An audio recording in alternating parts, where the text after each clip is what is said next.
Hey everybody, it's Drew. As you can tell from the title of this video, it's going to be about gun control. Alright, so let's get into it. Every day on the internet, we are bombarded with these myths that guns are bad and, all this kind of stuff. So today I'm here to debunk some of these myths and educate the low information voters on both sides of the issue on the truths about guns. One of the first myths that I came across, and it's here today, is that some people believe that the Second Amendment doesn't protect an individual's rights to own guns. And this isn't true. Right there in the words, it says, a well regulated militia being necessary to the security of a free state, the right of the people to keep and bear arms shall not be infringed. Without a doubt, right there in the words, it says the right to bear arms is given to the people, not the government, not the state, not the anything else. The people, the citizens of the country. And I know what you're gonna say. Oh, this is just about muskets. That's when it was written. It was written for muskets and muzzle loaders. But according to the Warfare History Network, back then they had guns like the Girondoni air rifle, which had a capacity of 22 rounds, and it fired them in quick succession. You pull back the hammer, you fire the bullet. That was high tech for the day. That was quick firing for the day. And that along with guns like the Puckle gun, which was a very early form of a Gatling gun, those were what the founders took into consideration, and they still passed it. You know, they were smart men and they understood what they were doing. And they gave us this law for a reason, and it's given to the people, not the state. Another top myth that is out there floating somewhere is that gun-free zones prevent crimes and mass shootings. This is completely false. A study by the Crime Prevention Research Center has shown that from 1950 to 2016, 98.4% of mass shootings occurred in gun-free zones. And Lieutenant Governor Dan Patrick from Texas has said that only 2 mass shootings, where I believe it's defined as 4 or more people are killed, not including the shooter, only 2 have happened where guns were allowed to be, handled freely outside of gun-free zones. The assertion that gun-free zones protect the community and that they don't give criminals and terrorists a free target to pick on at will is ludicrous. And just think about it for a minute. If you were one of these criminals, would you rather go where people can defend themselves, where they can fight back against you? Or would you go where they're like fish in a barrel, where they're harmless, where they can't defend themselves? The choice is obvious where they would go, because it's pretty thoughtless. It's pretty common sense, and with all those facts, it's implying that gun crimes don't happen where people are permitted to carry guns freely. So the third myth that we're going to address today is that, and it's never made much sense to me, but it's easier to get a gun than it is to get a driver's license. I say no to this because, in fact, to obtain a gun, you need to jump through many different hoops. You need to go and get a background check. You need to, take a waiting period. You need to do several other things just to get the gun home. You need to transfer it into your name. You have to go through the police, go through the federal government. But on the other hand, the DMV, where you go to get your license to drive a car, you just need to prove that you live in the state. And like I said, this never made sense to me, because when you're driving a car, it's not a non-violent option. You're always actively putting other people in danger. You're always putting yourself or the people around you in harm's way when you're driving that car. But with a gun, if you have a gun holstered on your hip, it's not harming anybody.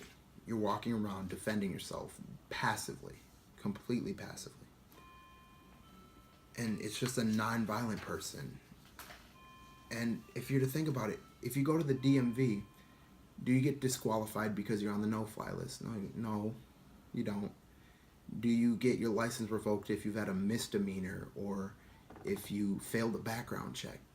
They don't do that. They don't take those away from you. Or do you have to go through a psych eval just to get your license? No, you don't. But those are all, laws or proposed laws that control guns. So tell me again, what is harder to get? The next, and I can't believe I'm addressing this, but it's that concealed carry holders don't stop violent crime.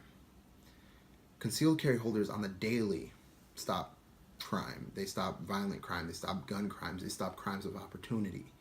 And that myth is just the farthest from the truth I've ever heard.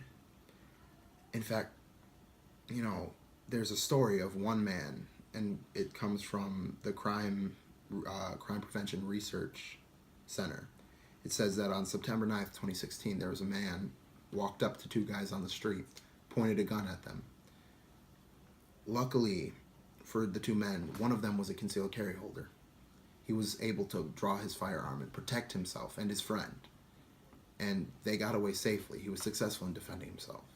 But that man didn't come up with nice intentions. He didn't come up there to, gently rob them, so to speak.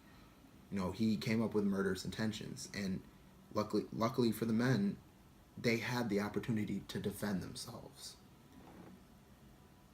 And so the next myth that is pushed by the left is that guns proliferate the violence in the country. But this isn't a reality. If you look at the stats in the country, as gun ownership has increased across the country, the crime rates in all the states where it's increased has gone down significantly. And based on a Harvard study by, Don Cates and Gary Mauser, they went through statistical data from the U.S. and foreign countries and found that the more guns a country has per capita, the less crime it has. And it makes sense because when there are more guns out there, they give the criminals this eerie feeling that, hey, if I break into this one house, they might have a gun, they might shoot me, I might die. And no, this won't protect you from the die-hard career criminals or the ones that have nothing to lose, but it will stop the crimes of opportunity. The ones where people are saying, hey, I think this person is defenseless. I'm going to go in and, steal their jewelry or steal their money.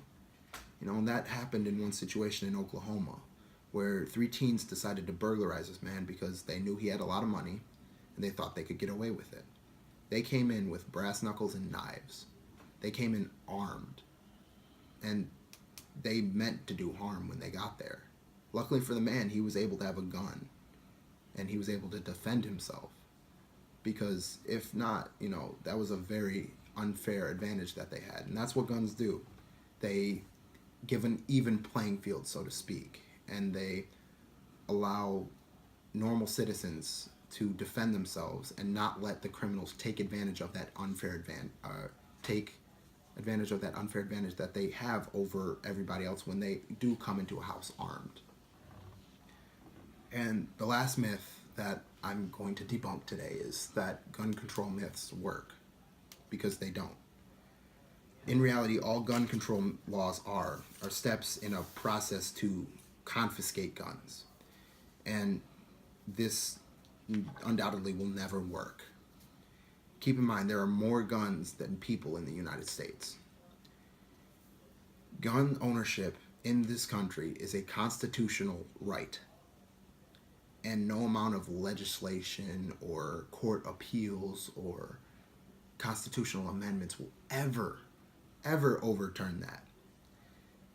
The last attempt to try and repeal the Second Amendment, which was the first in 70 years to be heard by the Supreme Court, was a complete and utter failure.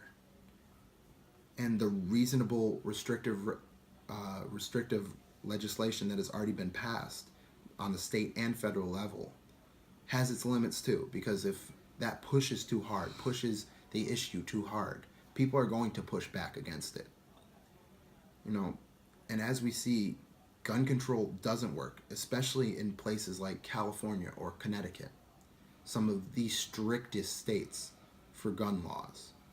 Yet tragedies, national tragedies like San Bernardino or Sandy Hook still happened.